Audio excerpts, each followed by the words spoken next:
good people, friends, family, loved ones, all of you all. Welcome back to another episode of Conversations with Beloved and Kindred. My name is Dr. Grace Gipson, Assistant Professor in the Department of African American Studies at Virginia Commonwealth University. And I am Dr. Kanika Robinson. I am a visiting assistant professor in the Department of Africana Studies at the University of Pittsburgh. Woo! All right. So today we got this movie that we're going to tell our thoughts about it, but we got this movie called His House that really, I want to first thank Dr. Robinson for like putting me onto it because we were just having a conversation one day and she said, "Have you seen that movie His House?" And I was like, "I don't think I've heard of it." She was like, "You need to check that out. Like, I think that'll be a good book for us to talk. I mean, a good movie for us to talk about." Yeah. And I'm thinking, okay, I'm gonna see what she got here for us, cause sometimes Dr. Robinson be suggesting some things, and I'm like, Are great. She means to say my suggestions are usually wonderful and amazing because I choose the best, right? something like that. So, but I am so grateful and thankful that she made this suggestion. So, this is a big, huge kudos to Dr. Robinson for us being able to talk about His House on today. So, yes. So what did you think about the movie when you first saw it? Not the second time. What did you think about it when you first saw it? I was like, this is really deep. So I, heard that it was like supposed to be this scary movie or this horror movie. And so, when I think about the horror genre, when I think about scary movies, there's a particular image that I have in mind. Right. And so I kind of went in going that way, probably shouldn't have, but I went in thinking, okay, because it came out in October around Halloween. Right. So my already thoughts are like, okay, this is supposed to be some kind of maybe Halloween type movie, Mhm. or scary, gonna make me not be able to go to sleep at night. Like I'm gonna be like having bad dreams. And it was definitely not that. It did make me think, and it still makes me think. And I think it definitely has that thriller element, a social thriller element, which we'll engage with. But it definitely kind of opened my mind even more about what the horror genre is and Right. how it operates and how it's as a metaphor can be used. Right, right. I think I agree with that. When I first, because I love scary movies. I think scary movies are the best. Horror is the best genre. And so when I watched it, I was like, okay, I'm expecting to be scared. Now there are certain moments where you may jump a bit, Yes. but I just a slight bit. You can still go to bed, but it won't be easy. So you can Mhm. say, oh, I can still sleep, but you may look at the shadows. But it was so good, and like you said, it was horror, it was a thriller, but it meant more. It was symbolic of a bigger issue. Yes. So the fear factor left, but it did, and as we're going to talk about in a couple of seconds, but it did, speak to my own past, like, well, not in the same way, but the whole idea of memory and trauma and things of that nature. It's like, oh, okay, this is where we're going. So it's not thriller in the sense of like Freddy Krueger or Candyman, which I'm excited Right. to see hopefully soon in August. But it spoke to like this, I don't know, it was just like a social thriller, just like you said, it is definitely a social thriller, where it talks about some of these issues of oppression and things of that nature. And I really appreciate that because we're in a time where we're talking about immigration. We're talking about what that means, asylum seekers and things of that nature. And it really provided a unique perspective on this issue versus just talking about it. It depicted it like this is what asylum seekers go through, or some, not all go through the same thing, of course. But it was just very interesting. Yeah, and I liked how for this episode, like, so if you all have noticed, most of the with Lovecraft Country and some of the other films that we've been watching, it's been very US based. So Yeah. we talk about the diaspora, but it's we're talking about the connection to it. And in this case, we're like actually stepping outside of the US, Mhm. and really looking at the diaspora from another point of view Right. versus from this westernized US, perception. So I really appreciate it and like that we were now looking at Blackness from another place. and another country, another part of the world, and that really is going to give us some more context to how we talk about the Black imagination. So Right, right. I agree with that. And horror is a great way to really speak of these different types of realities that that the I don't want to give away too much quite yet, but it really is a great way of talking about the realities yes. because reality is scary for people. As we deal with some of these issues, racism, sexism, which we're going to speak about, different forms of oppression, it is scary in itself. So similar to, Mm-hmm. what was it? Get Out. Um, what was the another U.S. based one? I don't want to just all use Jordan Peele. Us, Us. Candyman. Jordan Peele movie Us. Yes. Did he work with Mm-hmm. Candyman? Well, he's a producer. He's not necessarily the director. Okay. Okay. But Yeah, yeah, we got a sister who's doing that. yes. Let's give Yeah. credit where credit is due. So yeah, I do Yes. appreciate that. That it does speak to the diasporic perspective or experiences versus just us talking about the US because even though we are based in the US, it's important that we understand our brothers and sisters from around the globe. So this was very. I mean, I love the film. I loved it. Or I strongly liked it. I thought it was really good. I'll say strongly like love is reserved, but I strongly liked it. I think it's something that everyone should see. So yeah. Absolutely. And so let's talk a little bit more about the genre. Because so we mentioned like this idea of Jordan Peele coined the term, or comes up with this term social thriller. So we definitely, I don't think we talk enough about horror Mhm. and the way that it operates to tell these stories, particularly the immigration story. Yeah. The immigration story is essentially a horror story. And Right. so, and particularly for us Black folks, we can, trace back to the transatlantic slave trade. We can, trace back to, Right. being stolen from what was our home Right. to and put on this new place that we had to create as our home. And now Hmm. that I like say that out loud, I'm like, that's really kind of what happened, it's somewhat in the movie. Like they have to escape this place, go to a new place, and make that their home. And that's what we've had to do here in the US. Like we've come to a place that we didn't necessarily choose to come to, Right. but we have to make it our own, and we do the best that we can to ensure that it is our home. Right. I think that is very key about the idea of what home. What is home? Mm-hmm. Um, and the fact that, like in this instance, they're escaping to this new place. In an instance where we were enslaved, we were taken to this new place.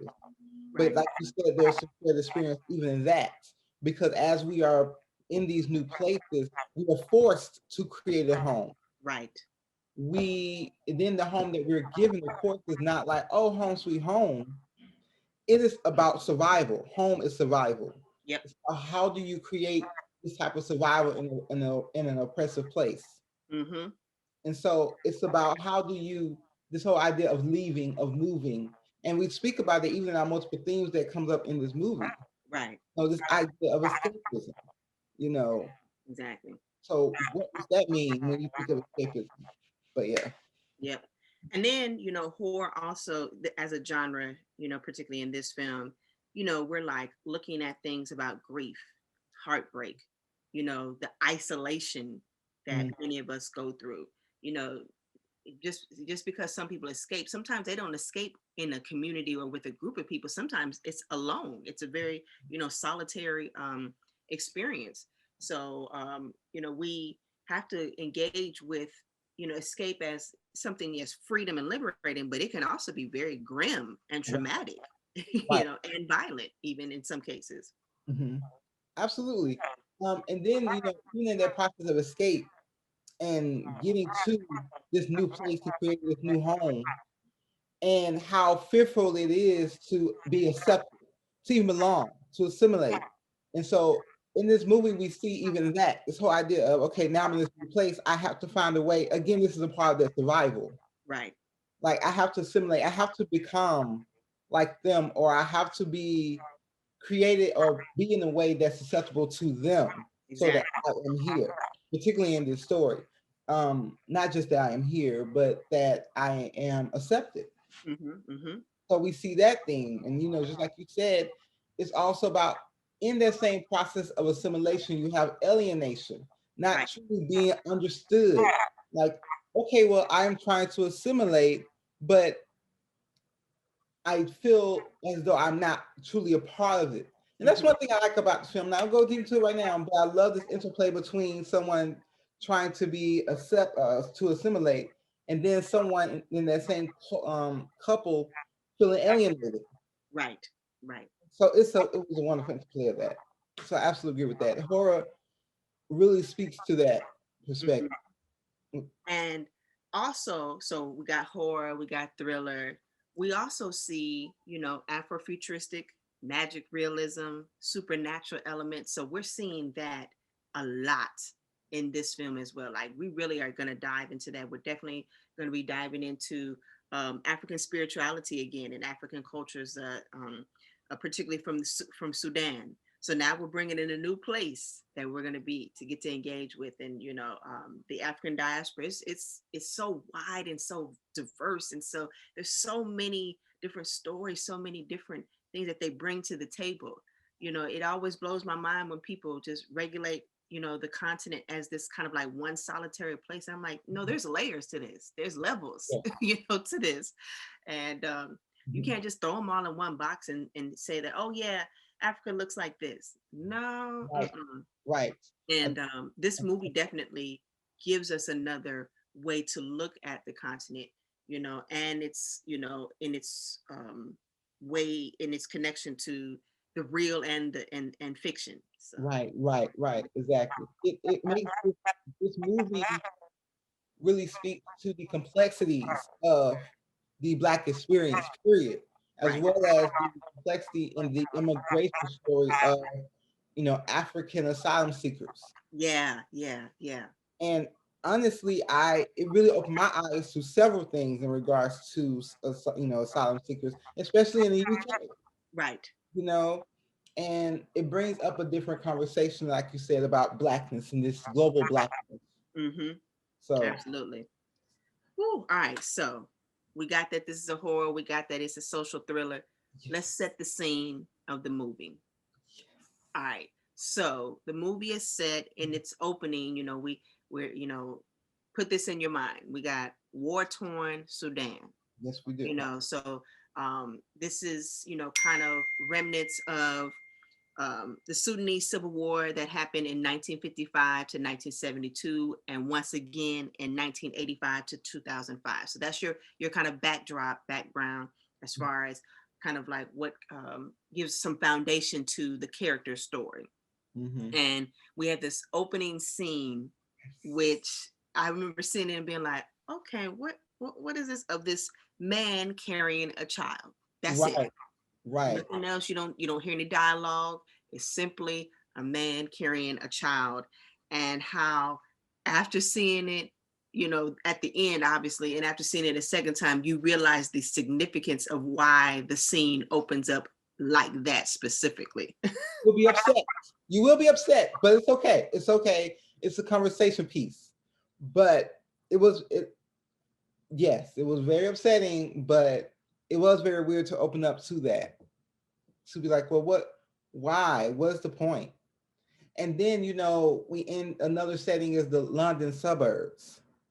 Because now, they've left war torn Sudan and is now headed to um, London, Right. and they're in detention centers. Mm-hmm. And then we see them in their home in London, and so now we have this interplay of, well, what does it mean to be a asylum seeker from Sudan in London, in a Right. London suburb at that?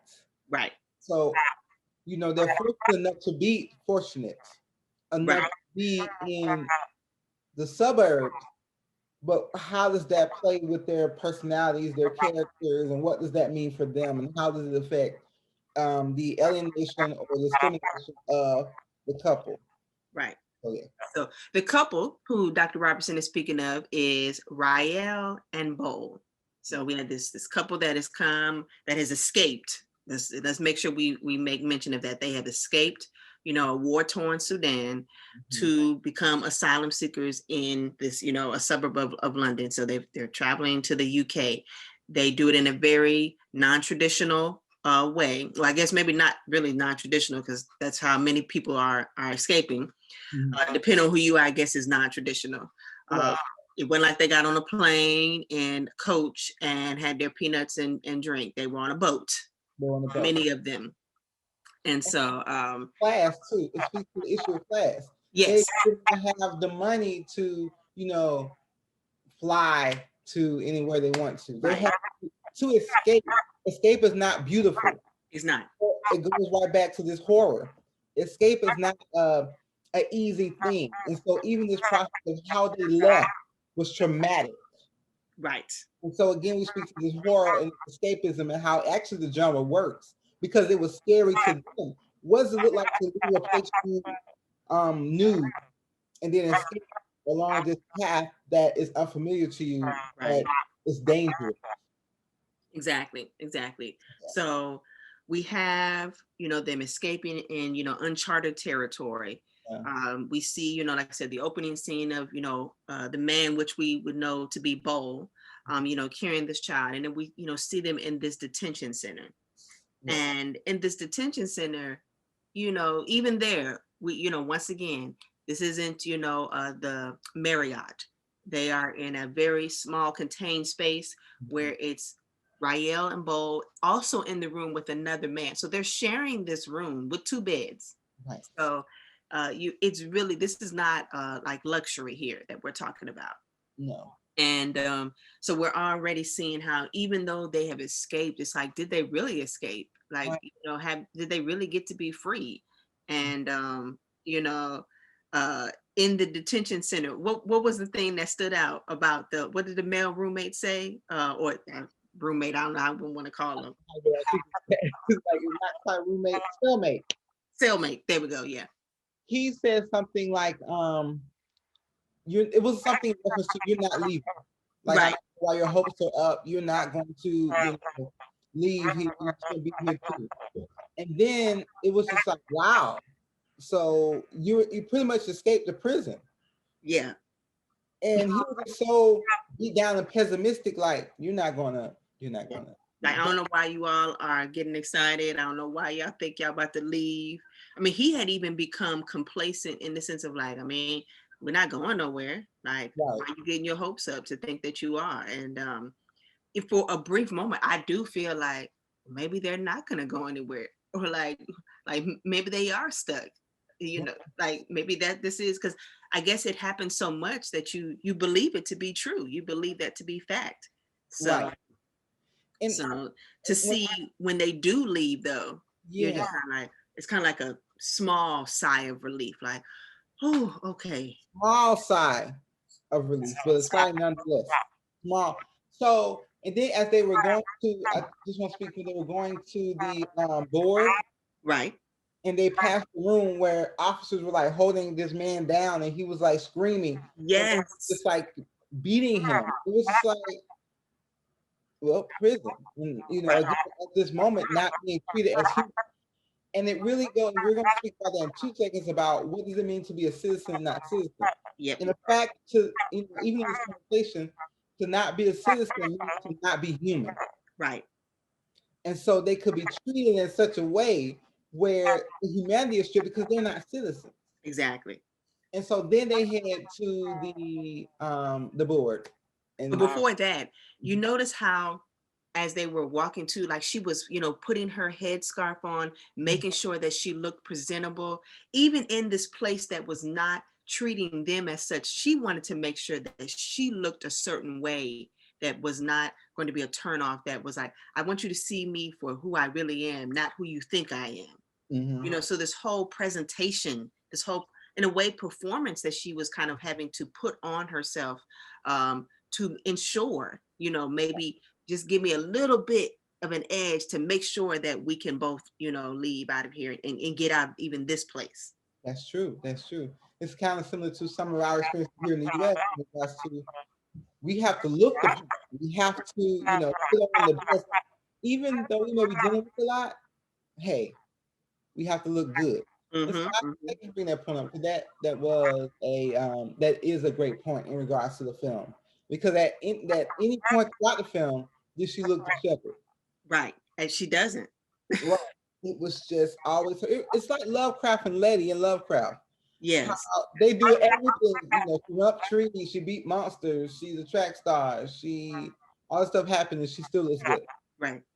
She's like, bro, Even, and I appreciate that from the directors and the casting and the producers of the film, that even in this, it humanized them, because I think so often there are certain portrayals of how women are to look. And she is not saying that this is something far-fetched, but it was like she's human, and she's like, she wants to make sure that she looks a certain way. And we do think about that, like when I get up to go to my class, I think about, okay, how am I going to look today, what I want to how do I want to present myself. These are things that we actually think about. right. It's like that phrase we always say in the Black community, it's like, I don't look like what I'm going through. Right, yes. It's the thing. It's that we have to perform and say, just because we may be going through a lot, you're not going to always see it. Which has a flip side to that too, which we'll talk about. So we got to be good with that. But again, we really pride ourselves in our looks and our hair. Right. Thing. So yeah, so they get to the board, or whatever we want to call them. They presented themselves. They're very much tied. They're holding hands to kind of like symbolize like this connection with as this couple. In a way, kind of like symbolizing like we're here together, not as one. We're not as separate. We're here as a unit. And so that whole moment. This is why I would never go to jail, because I don't want to have to get to that moment of where I have to sit in front of a board to prove to somebody why I should be free. Right. And then they didn't do anything wrong. Exactly. In front of a board, and all they were trying to do was get asylum. They were asylum seekers. They weren't anything but asylum seekers. They're like, we're trying to escape a war. I just want to live life. I just want to hold a job, be able to buy groceries, be able to enjoy my life with my partner, be able to just and see the next day, breathe air. That's all. It's very simple. Like when you really think about it, it's real simple. They're not asking for a lot. They're not. So in that moment, everything is there's nothing happy about it. Right. When I really think about it, I mean, yes, they're seeking to be free, but there's nothing happy, there's nothing joyous about it, because everything is this is what you get, this is what you're only going to have, this is how much you're allotted a week. And then the way that the guy would just tell him, like, you need to respond with a yes, and they're kind of like, well, what, a yes? And it was very like stern. It was very much like like, no, answer this way, not any other way. I didn't ask you for any other answer. You need to answer with the affirmative. Controlling. Yeah, it's very controlling. Then you have one guy who was playing with his phone. He was literally playing a game. Right. Do you remember it was similar to, oh my gosh, I can't remember the location, but it was a board meeting. I believe it was in Louisiana, and this woman was ordering clothes, and a Black man stood up and was talking about some of the issues in the Black community. She was ordering clothes. Yes. So disrespectful, and he called her out. Right. He was like, you're not listening to me. This was similar to that because the whole thing, their lives were at stake, and they're playing the game like, oh, we don't care. Yeah. And how they hammer home, you're not citizens. Right. Like, so even if right, like you're not giving any credit of human. Like, can you say, well, you're a human, or we'll make sure you're not a citizen, but we'll make sure you're protected. It was like, let me get my phone and just play this game, whatever he playing. The lady officer or whatever she is was smacking her gum. It was like they didn't care. They're like, we're just doing this, whatever. Yes, we're judging your life. Right. Yes, we're judging whether you are going to thrive or be sent back to war. But whatever. Let me go, shoot this gun, pop it, and be interruptive, and play with the games to show you how much we don't care or value you. Right. And everything was, it was almost like, we're doing this for you. So like, I don't need to, like this not for me, this for you. Like Right. you should feel privileged that we're doing this for you, like, and it's almost like they're taking out of their time, like they're so busy, that they can't have this meeting and be, you're almost like, who are the civilized ones? Like, because they were sitting, waiting, being respectful. Whereas on the other hand, you are playing games, smacking your Right. gum, Right. interrupting, every time I speak. So you're just like, who's really the civilized one? Who's really the one that should That's, be being checked? that's true. And who is truly civilized? Versus the woman who came in and made sure that her hair was done Yep. and holding the hands of this man that came in quiet and was very respectful. But then they're not the citizens. Right. They're So not worthy of attention and not worthy at all. at all. And it goes back to the idea of, they should be grateful. Yes. Like, So you'd be grateful that you're not, that you're having a place to stay. Despite the fact that I'm being oppressed, I still should be grateful. yes, and that's a conversation that I feel as though happens quite often, even here. And I don't want to keep comparing because they have their own experiences. But even in the midst of all, the oppressive forces that are here, racism, sexism, classism, that are here in the U.S., and how it's a conversation of be thankful Right. that you at least have this.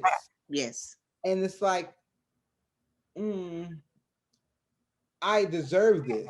Right. Equality is mine. Yeah. I'm a citizen. Well, it should be mine. I'm a citizen. So I should be thankful for 3 rights and not the other. Yeah. Like Yeah. I should be thankful I have something. And even in this case, it's like, yeah, they're excited to be here, but they should be grateful for the fact that at least you have something in the midst of all this oppression. Right. So What? yeah. So So that takes us to when, they finally are released after they've gone through this grilling moment, and the social worker takes them to what is supposed to be their home. yes, And the moment of them driving up and the driver getting out, not even acknowledging them, throwing out a trash bag, literally, trash bag. and then basically them being dropped off. And even I remember them asking as they were driving, like, where are we going? And the Right. driver just totally, completely ignoring them. Mm-hmm. Gets out, drops the bag on the ground, and basically is like, without saying it, like, here you go. Right. You're here. And it's just like, so I'm not trash. I'm not, I'm a human being, I'm a person, I should at least have the courtesy of that. Right. Right. Once again, I'm not a criminal. You're treating me as such, but I am not. I have done nothing wrong. If anything, I'm trying to make my life better, which Right. is the argument all the time, is that we're not trying to make our lives better. Yeah. But here I am trying to do that. And then you talk about like trash. Yeah. You put my stuff out. You don't speak to me as though I am a human or you're equal. Right. Instead, you're silent as though I don't exist. Then you throw out my things like trash and then treat me as though I am trash. Right. So yeah, that was a very powerful scene. That was a very powerful scene. Yep. So they meet the social worker. They're at this house, which, mind you, is full of trash, literal trash. you know, it's interesting. Like, if you think about when you move into a home, whether it's an apartment or a new house, you don't move into a house that's dirty. You don't move into an apartment that's dirty, or else I need to get all of my deposit back. I need to get all of everything, because this is not happening.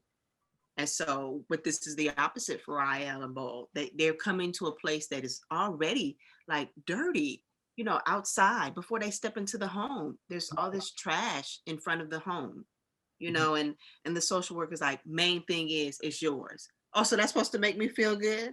Like, yeah, there's all the trash around, but be thankful, you guys. It's yours. Your house. This is your house. Rejoice in it. And then when they go in, they see how the walls are. Oh. And it's like, but the thing is, we must say that They didn't complain at all. If they were anything, they were wondering like, this is for us? all this. Like Rael literally says, why are we special? Which they never answer. They Mhm. never answer, you know. Never answered, and they were excited. Yeah, They were grateful in the sense of, well, thank you. But then right, even in this moment, you have to think about those who weren't able to get out right. and who were still at the detention center, who did not have a location to go. And so Hmm. then you have, okay, what is freedom? You left, but you can only do so much. You in Right. the detention center, you can only do so much. Yep. But with leaving, you bring down the stress of, well, what about everyone else? Right. Are they going to get out? Exactly. This house is huge. What about them? Yep. So it was just very interesting. And another aspect of this is how they saw this as an opportunity. Right. Like, okay, even after hearing all the restrictions of, you can't do this, and this, they were like, oh, this is a new opportunity. And I think Bowles said, we will be new here. Yeah. Yeah. This is the beginning of this creation of a new home. We Right. will be new here. We're gonna talk about Bo later. I just thought about something, but we'll speak on it later. And then Rael was like, born again. And so Right. they're like, okay, this is a fresh start. It is. It is. But before we get to that fresh start, I Mhm. just, one more, thing from the social worker who happens to be a white male Yes. So tells them that main thing is yours. He also makes the point of this, your house is bigger than mine, which I remember hearing that at first and being like, okay, what does that mean? Because there's really no, follow up after that. He just said, yeah, your house is bigger than mine. And I'm like, what does that mean? Like, right, I'm not understanding that. And it becomes clear like that's a guilt tactic that's being used because that's not the first time that they would hear somebody say, oh yeah, your house is bigger than mine. yeah, So it's back to that, like, you got this big house, you need to be grateful for everything that you got, and don't complain about you only get so much money. Don't complain that you can't go anywhere. Don't complain that you can't have no friends. Don't complain that you can't create community. Your house is bigger than mine. that's it. So, Like you need to be complacent in your struggle right now. right. You should be thankful you have this. My Exactly. house is, smaller than yours. Your house is bigger than mine. So be again going back to this, be grateful, and how even being grateful is oppressive. It is. Yep. And We're made to be othered. right, it's definitely reinforcing the fact that you are the other. Mm-hmm. This is an other tactic. So you see here how being thankful and grateful for the scraps keeps you from being this new, this Yeah. born again, this New being opportunity. here. Right. Mm-hmm. Like, can you truly be who you want to be if you have to be grateful and be stagnant in your position and always being told and not necessarily told, but reminded that you're inferior, Right. that you are less than. Like, wow, you have a house. You should be thankful because, in other words, you don't deserve this. Exactly. Exactly. So, whew, but we have to find, like you said, those moments of joy, even in the midst of oppression and in the midst of sadness. Like we still do, even, have to find the happiness. And, the asylum, like you say, it becomes a way, an opportunity for Mhm. that, an opportunity for us to, the movie is called His House, for it to make it, their house, for it to be Right. kind of like reclaim as their own. Because it really is something that's been given to them. So they're like, we're going to make the best of this. Right. However, we have to. Right, right. And there are so many ways in which they try to do that. Like, okay, well, if we're going to be here, if we're going to be, new, we have to be, a part of this London culture. How do Yes. we do that? Because it is important for our thrival, I guess, survival and thriving here. What does that look like? And so you have Bo. Bo is, he's like, okay, I'm going out. Like, go ahead, Bo. And she's in the house, right? But he's going out, and the first place he went to was a clothing store. But to get his hair cut. Yeah, or Oh, it's either the haircut or the clothing store, one of the two. But those happen first. Yeah. he got his haircut. Congratulations. Now again, Rael is still at the house. Right. He got new clothes. Um, And I remember him looking on the wall, and there was a picture of this white man, and he wanted to dress like him. Yes, yes. And so he bought the exact outfit that he saw on that wall. Yep. Then he went to the pub. Right. So he didn't got cleaned up. He didn't got this outfit. I got my new haircut. I'm gonna go to this pub. I'm gonna belong. I'm gonna fit in like everybody else. Yes. And he's like, look, you guys, I'm a Londoner too. Right. And they're like, yay. Because I mean, they included him in their camp. They Yeah. looked at him strangely at first, like, why'd you show up in the corner? That's fine, we get it. Or the fact that he knew the song that they were singing. It was kind of like, how do you know that? Like you shouldn't know that, which is another issue and problem. Why we not can't be informed? Why don't we? You think that we just over here not doing nothing? We also know we have access to information. But he was killing it. And they were part of it. They were like, yeah, we bring you in. So now he felt like he's a Londoner. Yeah. Now Yeah. again, he's not a citizen, but he felt as though he had assimilated. Now you have Rael, who was at the house. Her first visit was going to be, or is to a clinic. Right. Before she gets to that clinic, she is lost. She did not have any true direction on how to navigate, and she went alone. Now, before, you know how we were talking about, in order to, when they met with the board, they had their hands together. Mm-hmm. You know, and they're like, okay, we're united front. Here you see this flip. Yes. Yes. She goes by herself to the clinic. We don't know what role is. He's probably still chanting in the pub. But Mm-hmm. you have her, she's walking and she's trying to figure out things. She asks this group of Black teenagers, they were teens, right? Yes. And Black male teens about how to get to Church Street or whatnot. Mm-hmm. And then they start to pick on her accent. Right. So she thought that, okay, I would be comfortable amongst these Black men because, you know, there was some, you know, connection there. But instead they start to pick on her. So Right. here we see this difference of, you know, being from Africa and being from the UK, and how there's still some splits between the African community, even in this instance, where Yes. they didn't look at her as though, oh, we're gonna have to protect you. Right. They diminished her in that moment. Mm-hmm. And as a Black woman, you see these men just like picking on her, and it's like, you're supposed to, first of all, she's a part of your community. She can protect herself now, which she Right. does. But as a part of your community, why? Mm-hmm. But then it speaks on, I think you spoke about it earlier, the lingering effects of British colonialism and how it even plays in that way. Exactly. So they're not accepting Africanness, they're accepting Londonness, I guess UKness, but Londonness. And by doing so, by accepting this, you know, or really digesting this British colonialistic view of Africanness, they Mm-hmm. went against, you know, her. Right. And so then, okay, she finally, I don't know how she got to the clinic. She just showed up at this clinic. It was like the next scene clinic. So I appreciate whoever helped her get there. We don't know you, but thank you. So Mm-hmm. she's at the clinic. She getting a shot, whatever she does. The nurse, who's a white woman, is like, blah, blah, blah, you should do this for your daughter. And she asked her, do you have a daughter or whatever? And she said, yes. But you can tell in her face that, you know, she didn't want to talk about it at Right. this moment because she lost her daughter. And we know Mm-hmm. that by this time. But this woman who could not read the room said, oh, but my children, and da da da, and having a good time. Like, oh my gosh, you know, my children, they will not listen. Ma'am, it's not about you. At all. And you can see how Rael was like, see, I can't even relate. Right. I lost my child in transit here as I was trying to escape.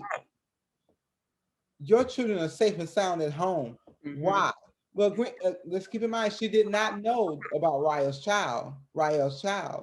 But the fact that she was not listening or looking at her or even trying to care more, Mm-hmm. it really showed. And so Rael is left this one day, the first day she goes out, she finds out that she is now a part of the society at all. At all. She could not assimilate. She could not go and speak to people and go chant at a pub like Bo. So then you see this gender dynamic comes in even here. Yep. And Bo doesn't understand. He's like, get out of your head. Bo, if you don't, she wasn't necessarily trying to assimilate. She was Right. just trying to get to know. Exactly. She's trying to find her place in Yeah, this community, in this society, not necessarily assimilate to be like them. And she never, that's what she never seeks to do that. For her, it's about how do I, make myself fit in here, not fit in for your benefit, but how do I fit in for me to feel like I can have a place here, that I can call this my home, you right. know, um, the fact that she wants to, she goes to this clinic to make sure that she's well, to make sure that there's no issues, that there's no problems with her.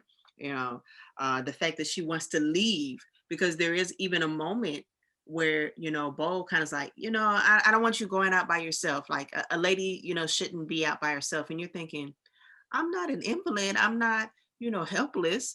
We're both adults here. Like I don't want to be stuck up in this house. And And so yeah, there's definitely two different experiences that are going on, absolutely, absolutely. where Rael is totally not optimistic, and No, and probably even less now after the experience with the two teenage boys, and at the clinic. She's probably even more like, you know what? right, I'm so trying to think about, why did we make this decision? right, right, Like, it was this the best thing for us to do? right, right. you And know?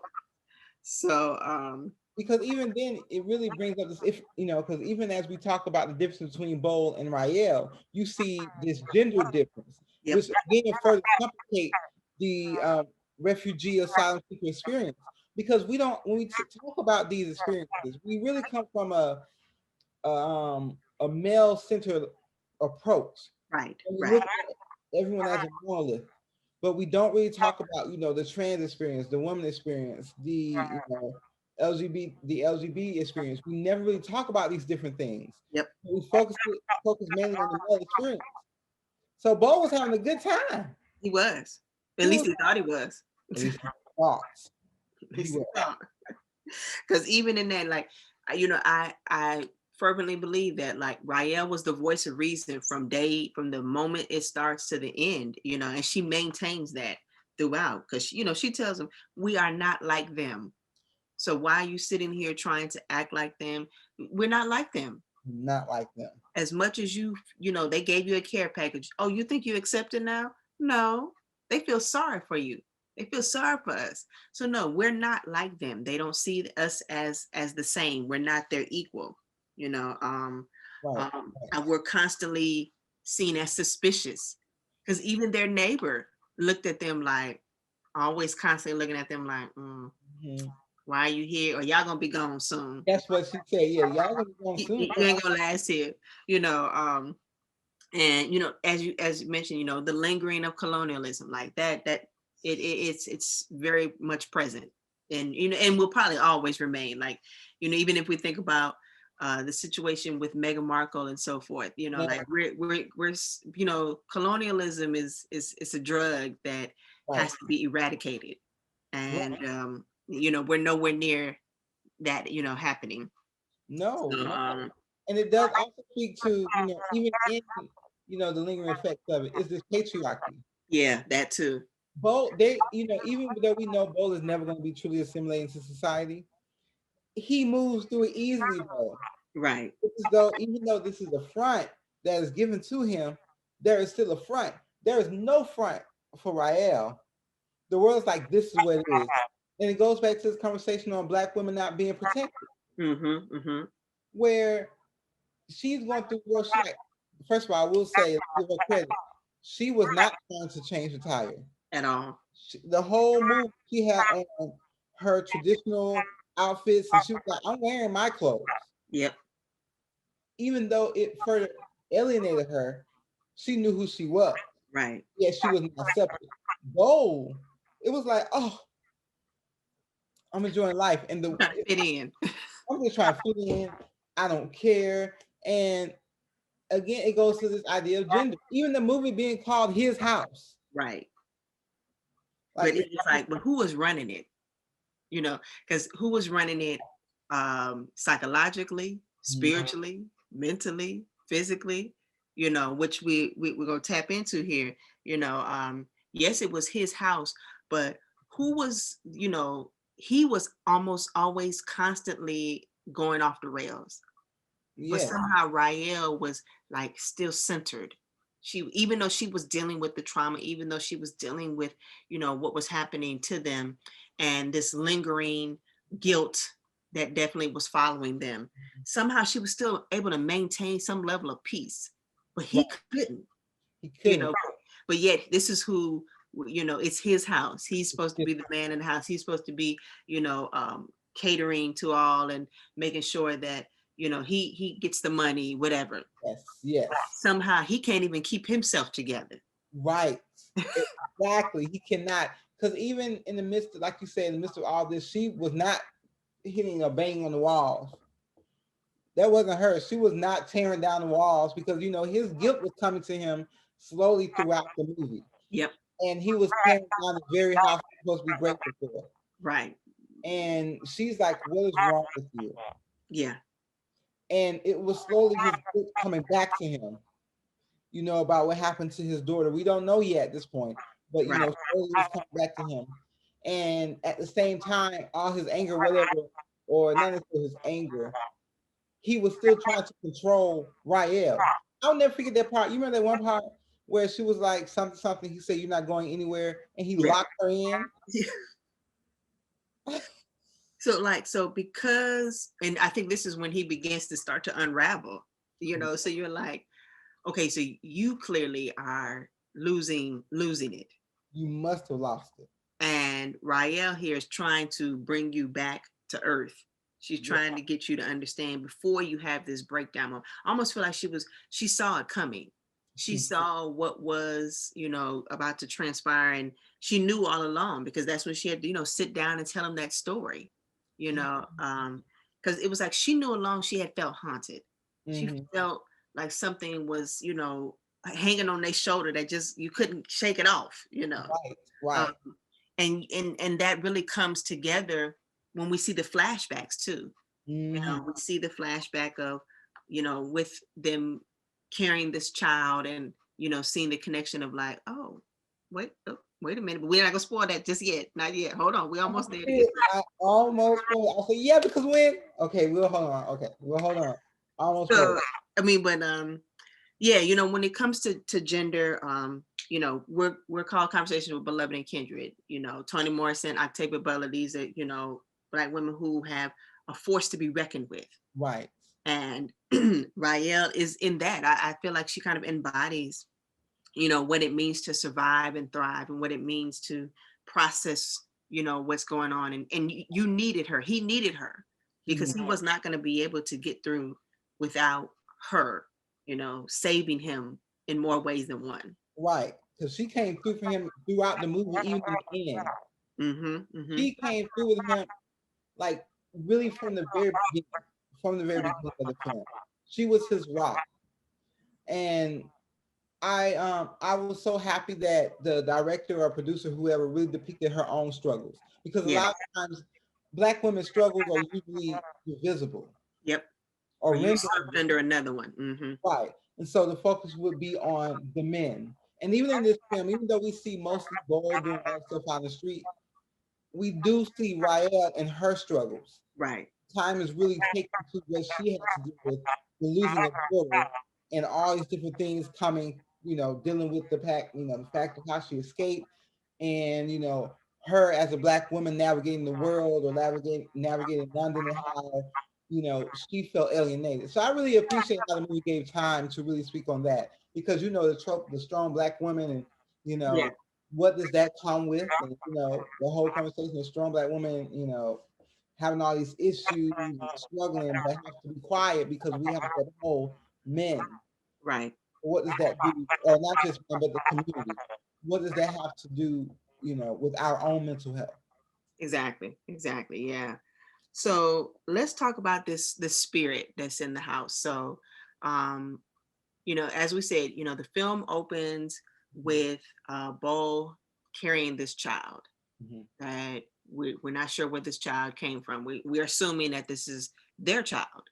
Right. And you know, throughout the movie, we're seeing this child appearing Yes. many different fashions, from in the walls, sitting Oh, in front of them. Yes.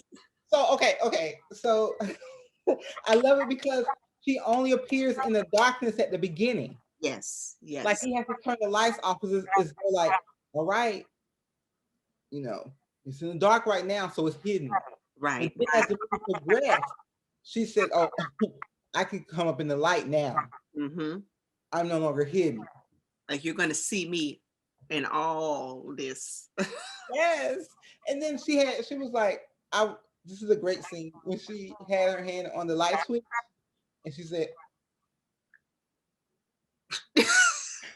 "Yes, yes, It's like, who's really controlling what's going on up in here? yes." He was And playing this games is, with the yeah. lights. So this child is really breaking down who Ball is. This Yeah. guy who was trying to assimilate, who was trying to, you know, belong and feel accepted. It was like every night, it was like she was reminding him of, like, but you know what you did, right? No, You know who you are, right? You know what just happened. You know, don't forget about crossing over the body of water. Don't forget about that bus ride. You don't know, like, there was all these moments where she would keep coming back, and like forget. you said, it started out in darkness, but as they say, everything comes to the light eventually. Did. And she made that like this. Oh, you think this is only for dark? Oh, no, no, no, that's okay. I'm gonna be right here, lights on. It was beautiful. It was beautiful. And it was, so you see the impact of, like, children. So here we're seeing, you know, it's not an adult who's, you know, making him feel this way. It's a child It's a child. who is really making you, like, think about what you just did, the horror that you have kind of in a way placed on yourself, you Yeah. know, At the the horror expense that you of a created. at the expense of a black girl. Yep. Yep. We gotta talk about it now. We have to. Yeah. So all right, so Yeah. we go a flashback. And this is where things start to piece together, because, oh, before that, we see Rael is talking to this community of women, because she's also trying to understand what Bowl is seeing in the walls, what Right. he's seeing, you know, because she's also feeling a certain level of guilt too. Right. So she connects with this group of women who are not actually there, you know. Yeah. It's Uh, from her village. it's from her village, but, Mhm. you know, she sees them. Mhm. She's having these conversations, and, you know, she even kind of pointedly at, you know, they pretty much pointedly tell her, like, your womb is empty. It's never been filled. And at this moment, there's like this kind of like click, like, wait, so this is not my daughter. This is not my child. And then we see another flashback with Bo, you know, snatching up this girl because everybody's trying to escape. And, you know, there's a lady on the bus who's like, children only, only children, only children. And, you know, he's like, I need to come on, I need to get on. And it's like, children, she's like, children only. She's like real clear about this. Like, no, we have no room. You can see. And You can, so you see here, there's no room for only children. And so then you hear this young girl, and then it's like, snatch up, here, a girl, a child, you have to let us on. And so you're just like, wait, did he just, what? Oh, just grabbed a random child. Was like, I have a child now. Come on, let's go. And like, she's like, okay, I guess, whatever. and so they bring her on, and they both, the couple, you know, Rael and Bo, get on, and then you see Rael look at Bo like, Are you what did you serious? do? What did you And- just get us into? right. And then you hear the child, mom, mom, crying out. The Right. mother is running behind the bus. Like, See, Bo even silencing her, like, shh, calm down, calm down. And you're like, wait, hold on. so you took away this girl's agency, you took away her voice, and you snatched her up from her mother who was running afterwards.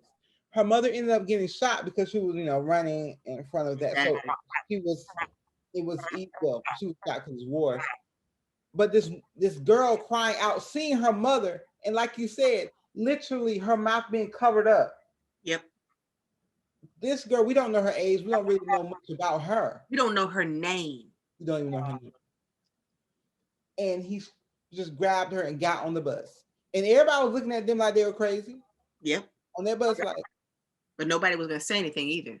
no. Because it was kind of like, you know what? I can't worry about y'all, I gotta worry about me. But what you doing, that's crazy. And it's gonna come back. Don't worry about it. Yeah, and it does. And it literally haunts them from when we see that earlier scene, that first scene when they're in, being carried on the boat. And because you see in that scene where the girl is in the water and Yeah. she's drowning. And you see that she doesn't make it. So you're like, so not only did you take her away from her mother doesn't survive. You sacrifice somebody else's life just to get your freedom, just so you could be free. And she ends up still not surviving. So even in this snatching, you can't even save her. You can't even save her. And it's like, so the guilt builds. It had no choice but to build. It is your fault. Yep. You snatched her only for her to die. Rael was trying to save her. Yep. And even when Rael said, let me keep her necklace at one time in the house, I want to keep her necklace. Yep. I need to keep something from her. You still took the necklace and burned it. Right. The necklace, the doll, the clothes, everything. Everything. You burned it as though you're trying to burn this memory of her. Exactly. The idea of her. Yep. As though you not only did you silence her on the bus, you tried to silence her memory. Exactly. Exactly. So that you could feel better. So that you could feel better. To cover up your guilt, to cover up what you did. Because now it's becoming more and more clear. It's this repressed memory that you've had. Because it was there all along. You just chose to push it back. And Wow. you're like, we're going to move through life. You figure because I'm, in this new city, that happened then. We're in now. We're not going to think about that. We're going to start anew here. We're going to do this. Yeah. I'm going to get in folks like Londoners, and we're going to move on. But you, this black girl, you covered her up, her voice, her memory, everything came here. You even had Rael, even though she was, I don't want to forget her, you tried to silence Rael in this process. Right. You tried to keep her from really dealing with her guilt. Mm-hmm. And it really speaks to, going back to this conversation on this being her daughter. Right. I'm not a psychiatrist, I'm not quite familiar with that, but the idea of how memory can be, how malleable memory is. Yes, yes. And how it could, even though she was not the mother she thought she was. Right. Like she remembered her as her daughter. Yep. She created that memory, Mm-hmm. It's very interesting how that can happen. And it's almost like, did she create it for her own, to feel like, to, cover up the guilt? Was this a way to cover up the guilt? Was this a way to cover up, or, to make her feel better about what happened? Right. Is this a way to, maybe she did want a child. And so this is how you have to, this is the way you get to that. And, you said it's repressing. You're repressing, what has happened, this memory, this moment. And it's not until you are reminded, it's not until you are, it's brought to the front in your face. Yeah. It's not until you're literally going out of your mind, you're tearing up your home. It's not until you have to lock each other up that because she has to also lock him up too. Like, it's not until you have to lock people up to get to where you get that clarity. Right. Light bulb moment, I can definitely see that being the case.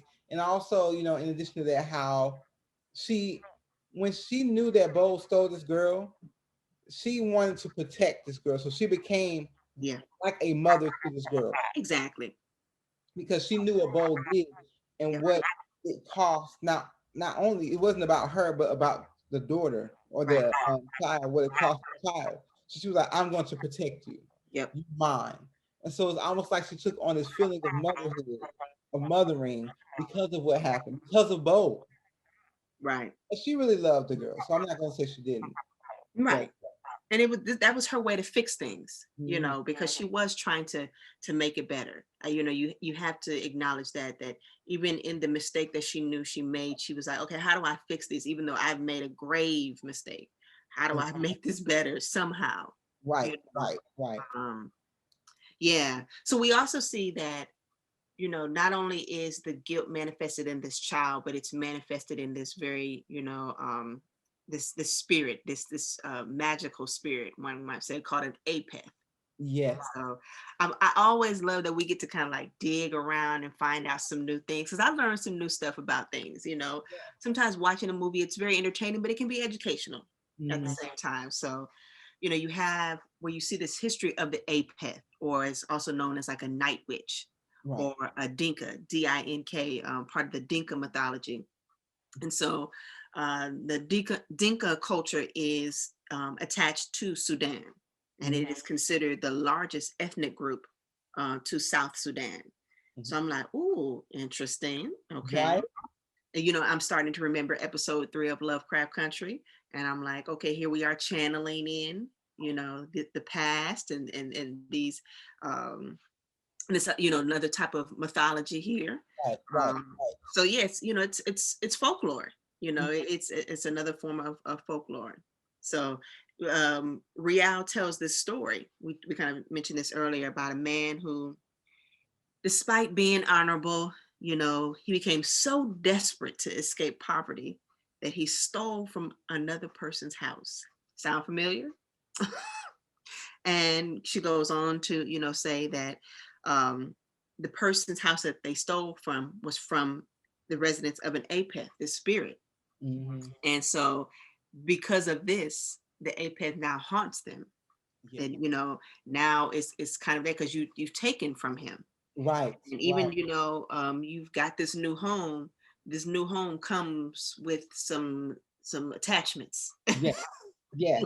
Yes. Which explains, when they was like, why, I don't think the social worker and everybody else knew that, but that came with them, that connection, that apeth, Right. was there.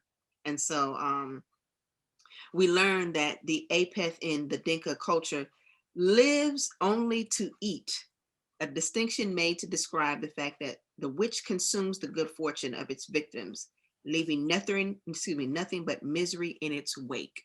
Yes.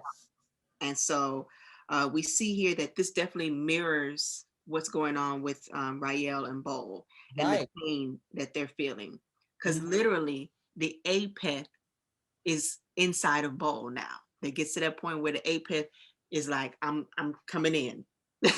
Right. Right. Coming You in can now, see him. so and in a way kind of takes over Mhm. the body. And you see where the village of women, they tell even Rael, like, you're going to be the one to have to take it out.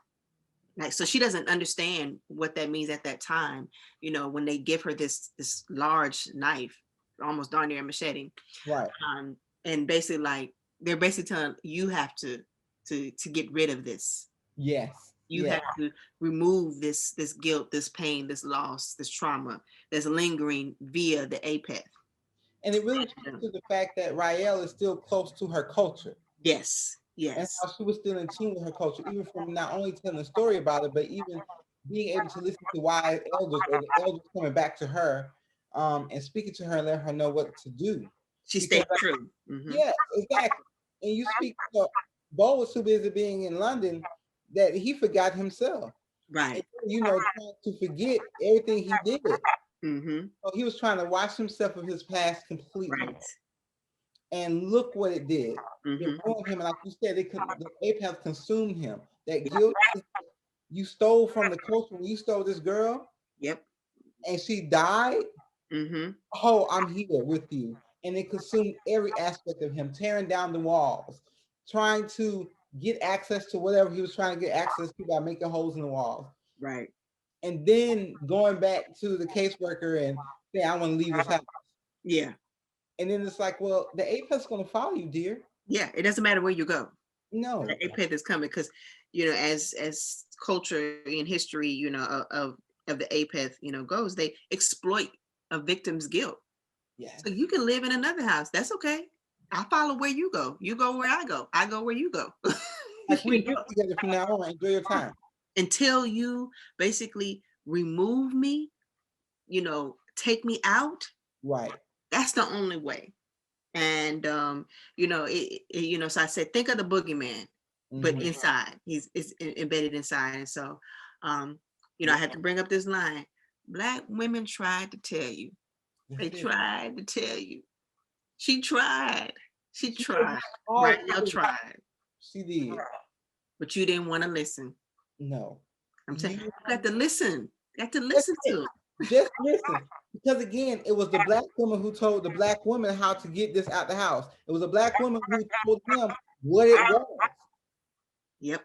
And the thing is, he kept pushing against the black perspective, the black woman perspective for so long until he was lost. He was lost, totally consumed. Yes. And it wasn't until Rael, who I remember in that detention center, she was the one that even had to kind of like console him. Yes. She was the one that had to like, be that voice of reason. Everything. She's always the voice of reason, even though it's called his house. No, she was running things still, Right. Exactly. in every element of it. She was making sure. And, finally she has to do the work of cutting it out, cutting the apeth out Yes. and taking it out so that they can be at peace, so that they truly be at peace, Mhm. that they could really, use this opportunity that has been given to them to and make the best of it. Right. And That, so, that it really speaks to this, like sometimes the wounds don't heal automatically. mhm. Like they will linger, and it takes time. Like everything, the scratches don't just heal overnight. It takes time. And Mhm. so we see that manifest, after she takes out the apeth. Like they're really making steps towards a progress. They're making steps towards being citizens or being seen Right, as right. that. And it speaks to something I was talking to someone about the other day. When you think about healing, it takes effort, It does. It really does. a lot of work, and you have to be willing to put in that work. And Rael was willing to do that. Yep. Bo was not. Nope. He was like, let's just move on. But I guess to me, it goes back to what I was saying in the beginning, the horror part of it. Yeah. Like how things you try to, forget and move on past will always manifest itself again if you do not heal properly. If it Right. does not manifest itself in the direct way, it will come through the walls. It will. It Literally. literally, it literally come through the wall. It'll come when some random person will turn the lights off. And so that was scary, even in my own perspective, and how it's like you can never escape your guilt. Yeah. You can never escape your past. He he was forced to deal with it. Rael was slowly dealing with it the whole time. Cause she was like, how can I fully be who y'all want me to be if I can accept everything I am? Right. And that includes past. Yep. And she had to accept Bo and Bo's actions. Mm-hmm. Because she was a part of that. Right. And that guilt also like affected her so much Yep. in everything she did. Even in trying to not wrestle physically, but deal Right. with Bo and fight Bo like Bo.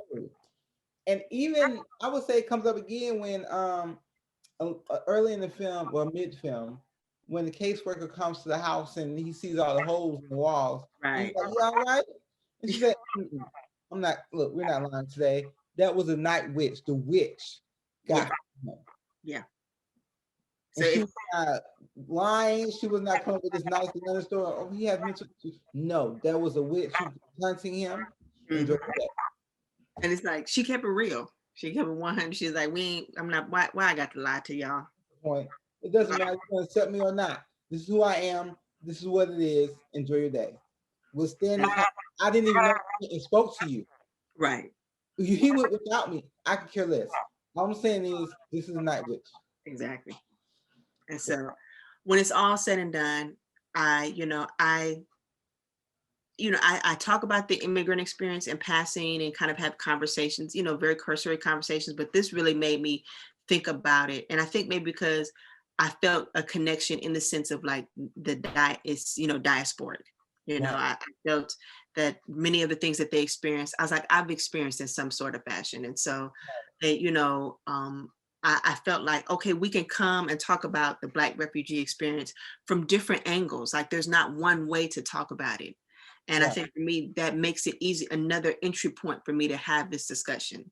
Right. And I think this movie becomes a really great example of how can we talk about the Black immigrant experience? How can we talk about the Black refugee, asylum seekers, of Black asylum seekers?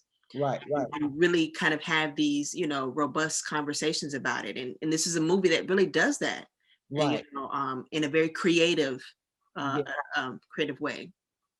And I really appreciate that. And I, again, going back to horror, I guess horror noir. I don't know if this would count as that. Um, Yeah, I think, yeah, I think this has been similar to Afrofuturism.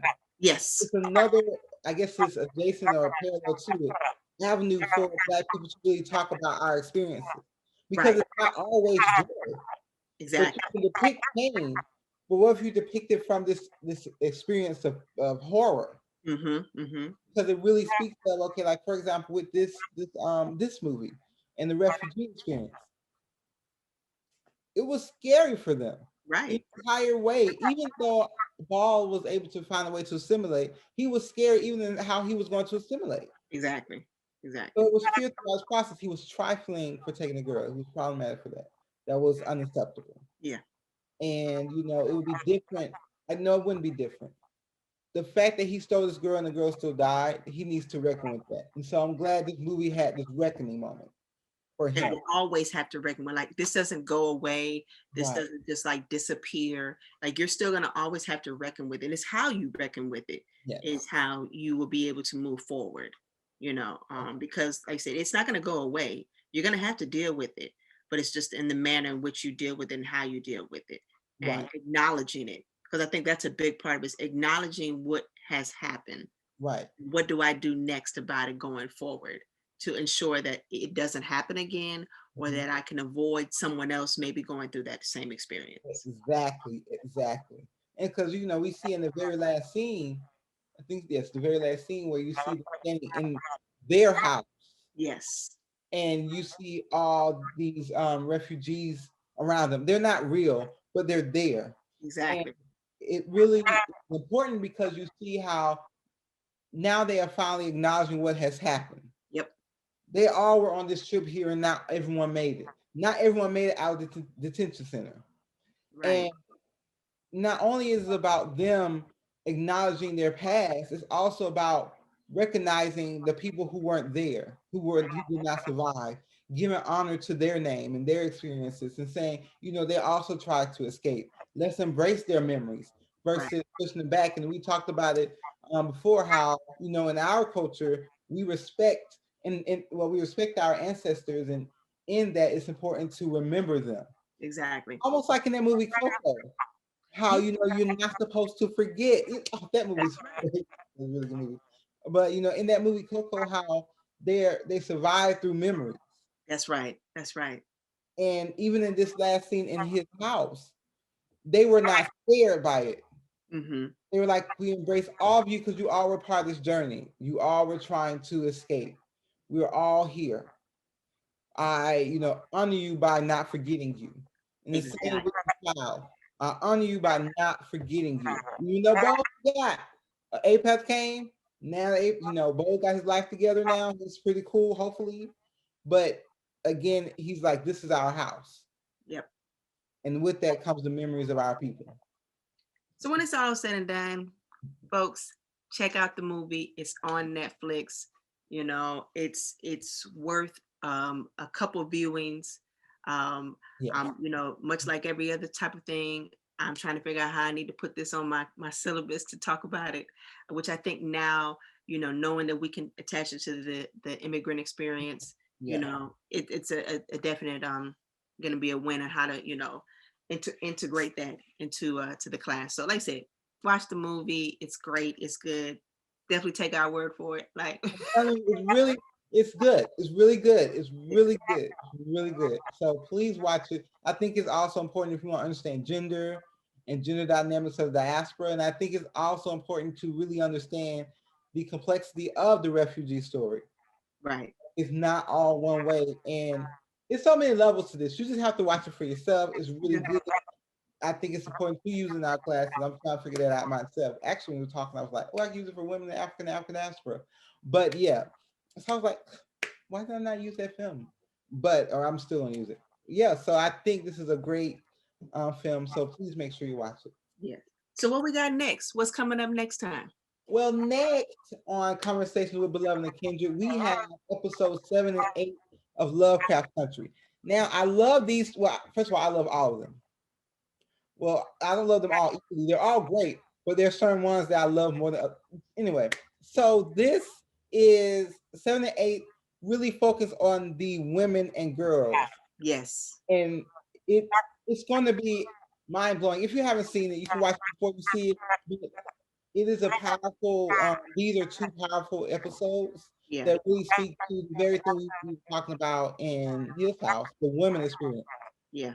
Where we know about Montrose, Atticus, Letty a bit, and Ruby a bit, but this one really talks about Hippolyta. That's right. Hippolyta and Dee Dee. Yeah. And yeah, so we really get nitty gritty what role they play in Lovecraft. Absolutely. So yes. So please come and make sure. Yes, you have to come and join us for episode 7 and 8. It's going to be great. We're going to have great conversations. Indeed, indeed. So yes, so make sure you join us in next time. And don't forget, remember the past is a living thing, the present prepares for us, and the future is ours. We'll see you guys next time.